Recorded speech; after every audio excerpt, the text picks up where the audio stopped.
Partnerships Editor in the WNYC Newsroom. George, always a pleasure having you on. Thank you. Thank you, Michael. Support for WNYC comes from Random House, publisher of Hanif Abdurraqib's new book, There's Always This Year, on Basketball and Ascension, a reflection on basketball, life, and home. There's Always This Year by Hanif Abdurraqib is available now wherever books are sold. Marketplace Morning Report is coming up next, and then in 10 minutes at 9 o'clock, it's the BBC NewsHour on WNYC. Let's check in with London and see what they're working on. Hello, London. Good morning, WNYC. I'm James Menendez. Today on NewsHour, another town in Myanmar's fallen to rebels, forcing government troops to retreat towards Thailand. We'll hear from the conflict zone. Also, the new excavation at Pompeii that's uncovering some stunning frescoes and mosaics from ancient Rome. That's BBC NewsHour at 9 on WNYC.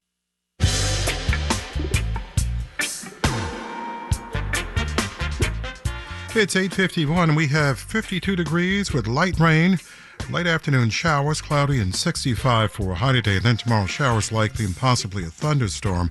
And then on Saturday, slight chance of some showers in the morning. Mostly cloudy and near 60. Sunday, mostly sunny in the upper 70s. Once again, 52 with light rain. Coastal flood advisories tonight, so be careful out there. It is 8:52.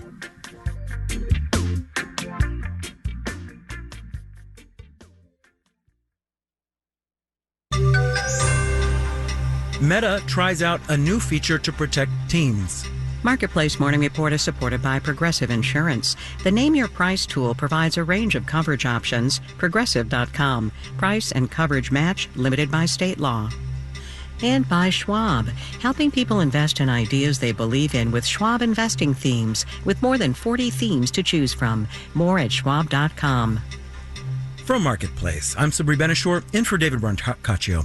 Many social media firms have come under scrutiny over the impact their platforms have on teens. Meta's latest response to this is a new feature it's testing designed to protect teens that automatically blurs images that may contain nudity. The company says it will test this on the platform's direct messaging feature. Marketplace's Nova Safo has the details. Meta previously announced steps to make it harder for teens to access other harmful content, such as about suicide and eating disorders. Its latest effort is aimed at combating sextortion schemes, which trick people into sending nude photos and then threaten to share them with others. The FBI has reported a significant increase in financially motivated sextortion, often originating from outside the U.S. and targeting boys ages 14 to 17. To combat this, Meta is testing out a blurring feature, which will be turned on by default for users under 18. Direct messages with potential nude images will be blurred, and warnings will appear encouraging users to think twice before sending such images or engaging with accounts that send them. I'm Nova Safo for Marketplace. Large internet service providers now have to post a so-called broadband nutrition label online and in stores to give consumers a snapshot of all the charges and performance data for their plans. The new requirement from the Federal Communications Commission went into effect yesterday, and it could make it easier to comparison shop for broadband service. Marketplace's Megan McCarty-Carino has more. Cable companies often have a lot of fine print. Promotional prices that evaporate, maximum speeds that aren't always available, or an assortment of obscurely named fees. They're all like $1 or $2 each, but when there's 8 of them, that kind of adds up. Justin Brookman directs technology policy at Consumer Reports, which has studied cable bills. We have found that people are often very confused about what they're paying for and getting, and they're often surprised by how much they're being charged. The new broadband nutrition labels look a lot like food ones, but track fiber, speed, or added fees. Professor Lori Craner studies consumer label design at Carnegie Mellon. She says consumers don't always know how to interpret these figures. Don't just give me numbers. Tell me, how good is this if I want to play video games, if I want to stream movies? The labels also only have to be displayed at the point of sale, so once you're a customer, they could take a few extra clicks to find. I'm Megan McCarty-Carino for Marketplace.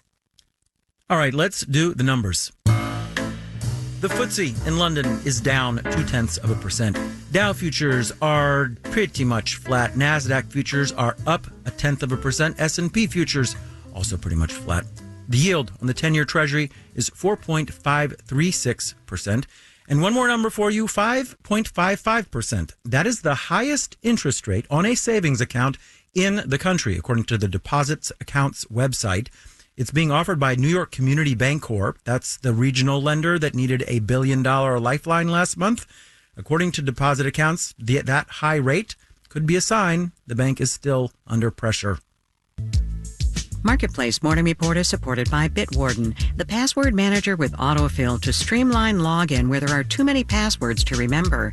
Bitwarden enables secure access across all accounts and across all devices. Available to download at bitwarden.com.